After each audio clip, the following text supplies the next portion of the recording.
Hello, and welcome to the Digital Workspace Works podcast. I'm Ryan Purvis, your host, supported by our producer Heather Bicknell.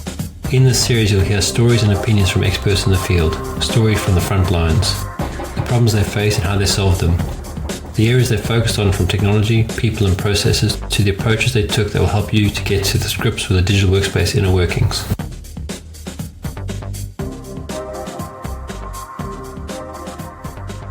Hello, hello. How are you? Good. How are you? Yeah, not too bad, thanks. Not too bad. Are you getting ready for your trip yet? Or is it still far enough away that you're not stressing out about it?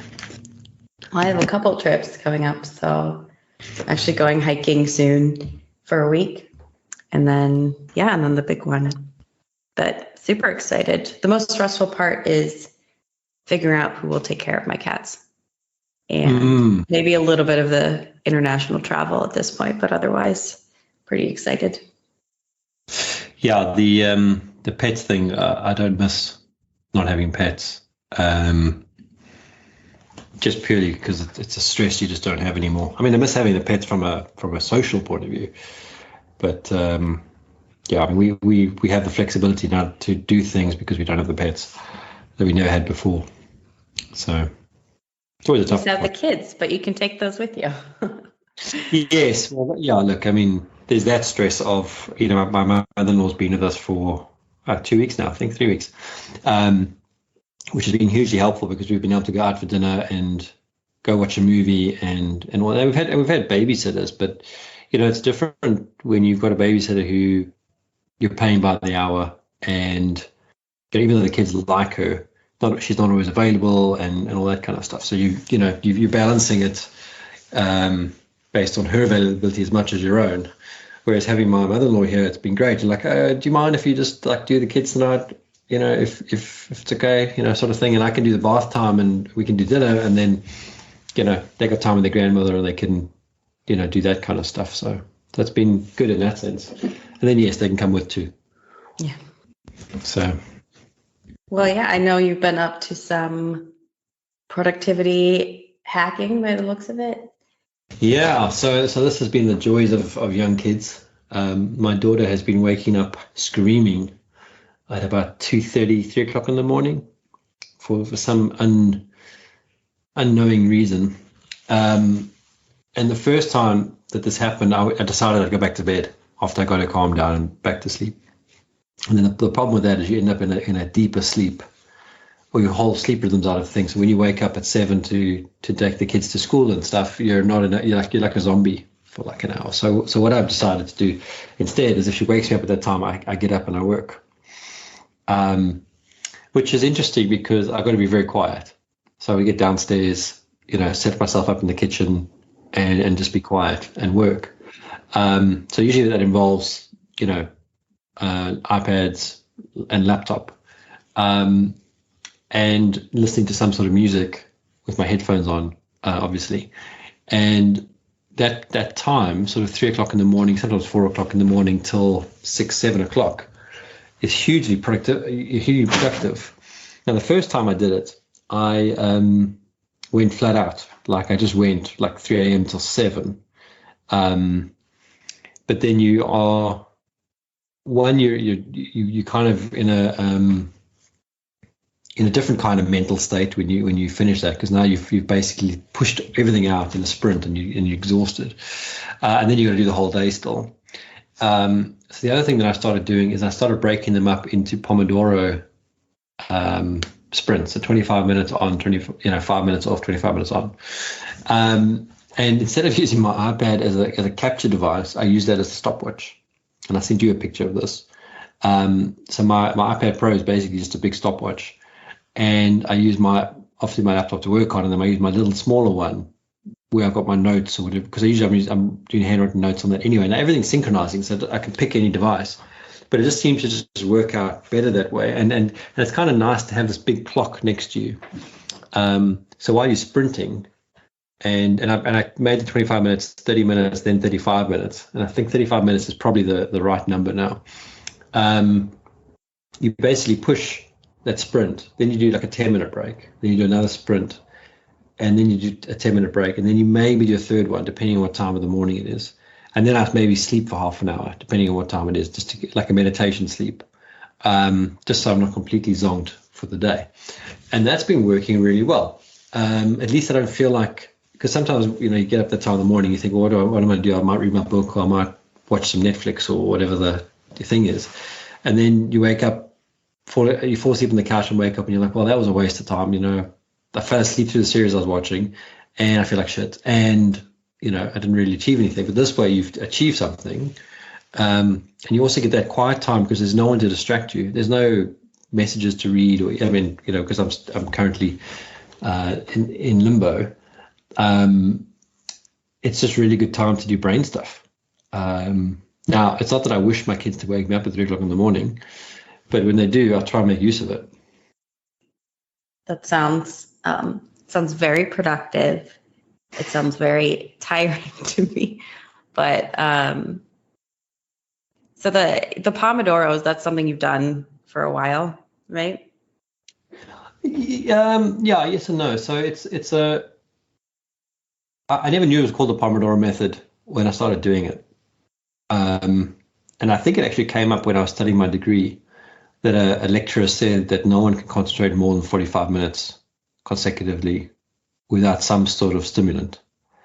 And she basically, it was one of those things. It wasn't part of the class, but it became a discussion point in the class. And she says, yeah, I know you should do like 35 to 45 minutes. Then you should take like a 10-minute break, like go do some exercise, leave the room, walk up some stairs, walk down some stairs, all this sort of thing that she'd obviously formulated into her thing. So I started doing it then.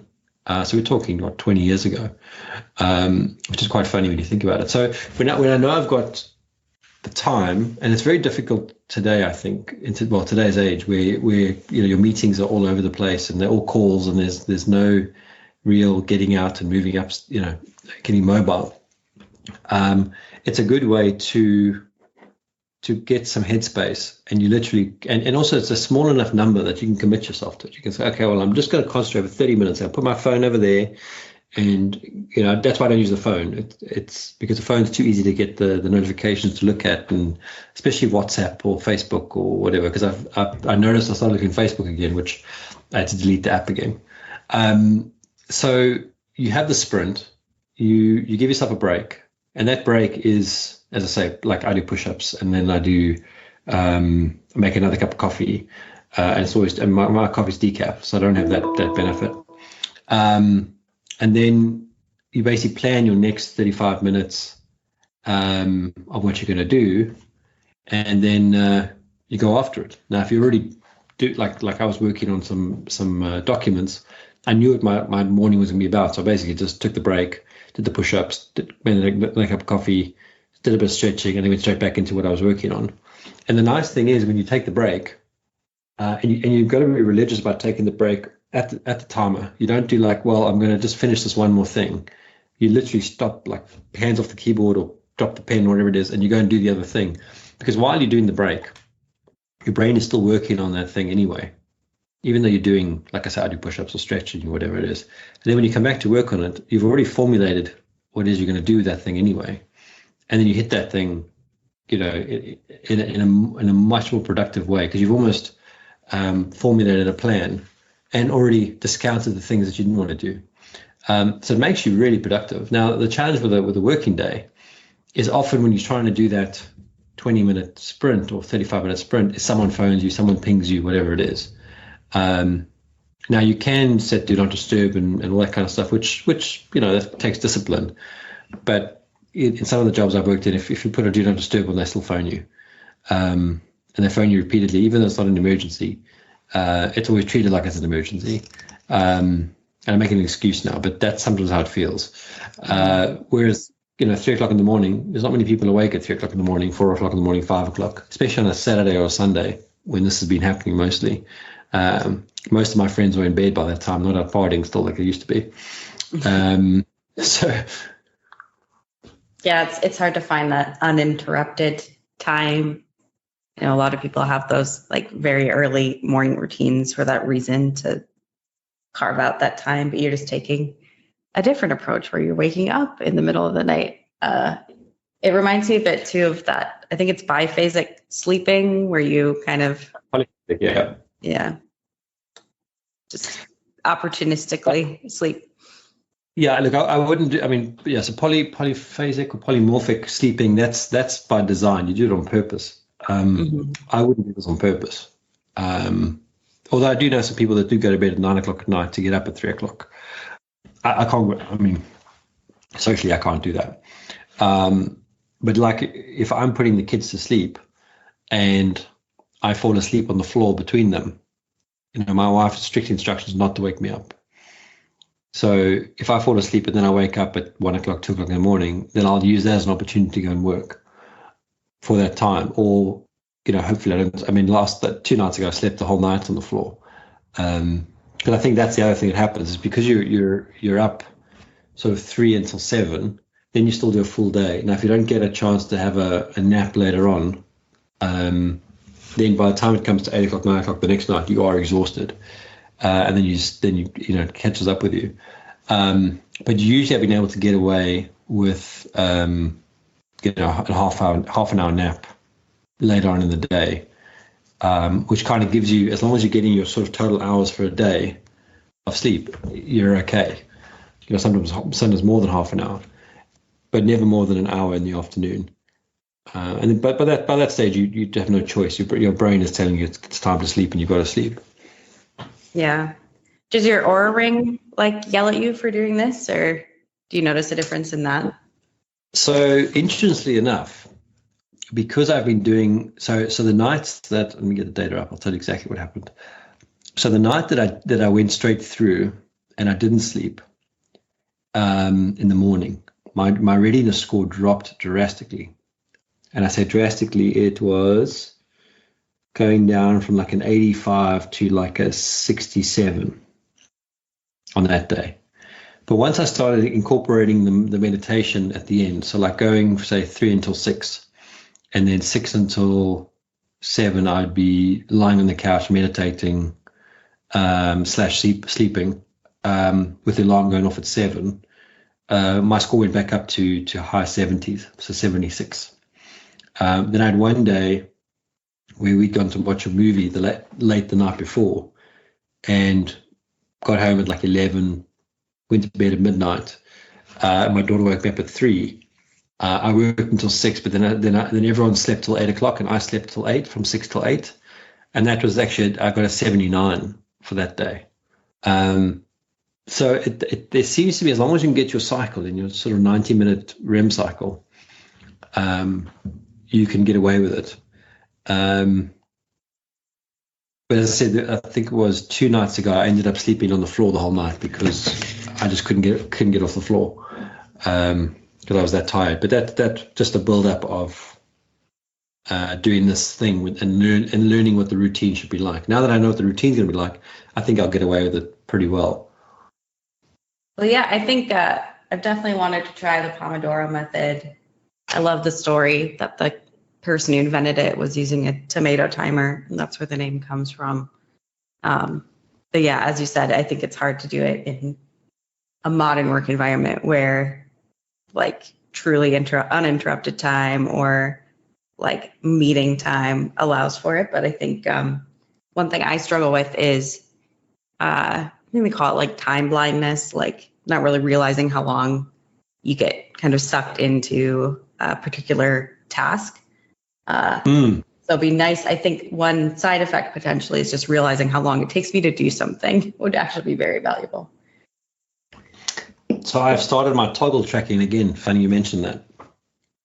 For that exact reason, because I'm now, like this week with the kids being off school, running around doing kid stuff, but I know I've got stuff to do. I just want to make sure that I'm doing it. So I've started tracking that time as well, and that's becoming part of my routine. So it does help you, and that you call it time blindness, but I call it hyperfocus.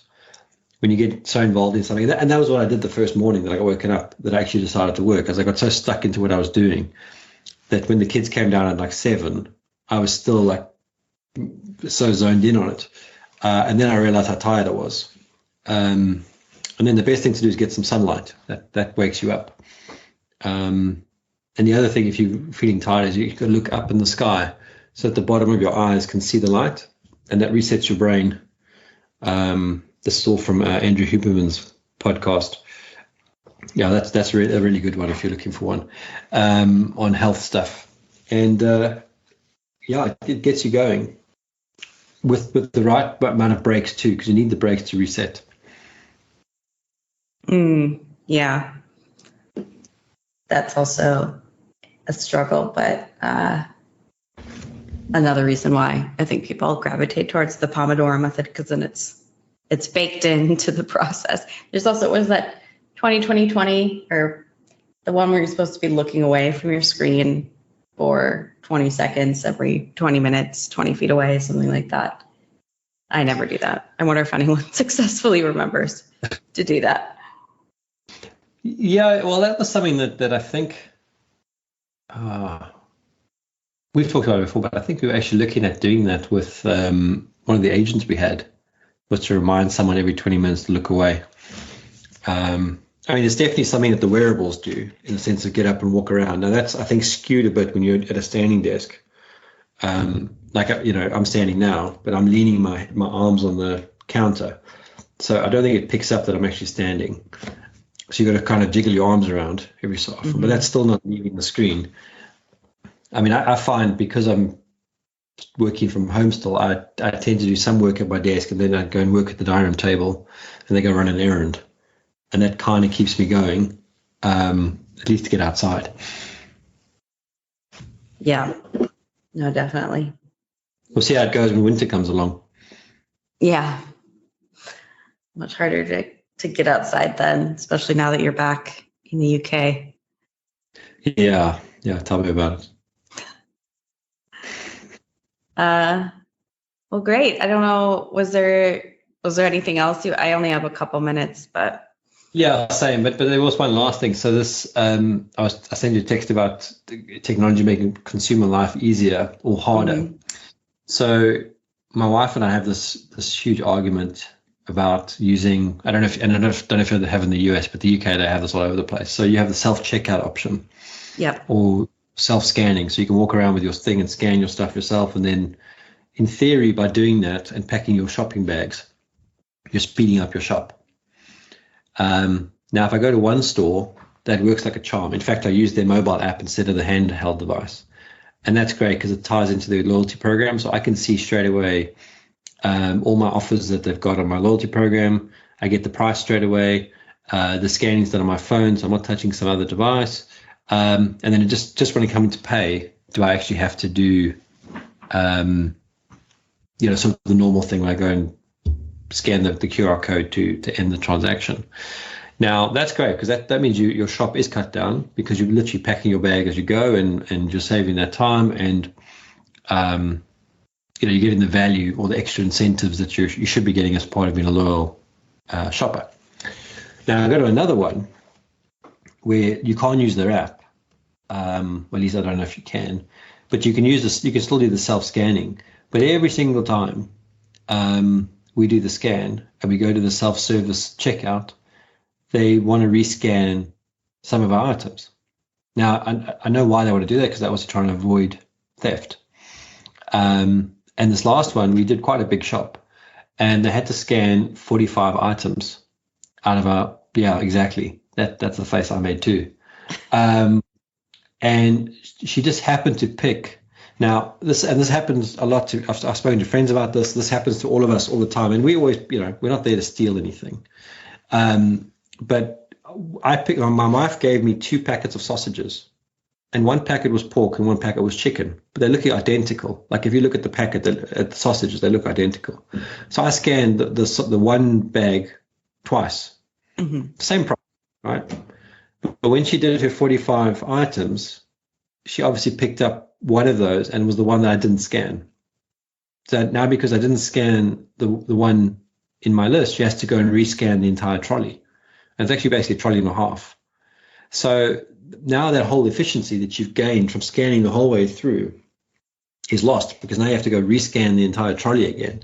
Never mind that you have to not necessarily argue about it, but you have to discuss it with her. And I said to her, but it's so silly to me. Like if you look at the trolley, and we're talking a couple $100 here, there was no change in price, right? So the algorithm should be saying within a certain customer that comes back regularly because you've got the data, because I'm scanning my loyalty card. Every time I come here, I spend X amount at the shop. You should be giving me a level of error, if it's 0.25%, or 1%, 5%, whatever it is, on my shop. That if that just happens, you just laugh it off, because you'd rather me coming back every week to do my shop than not.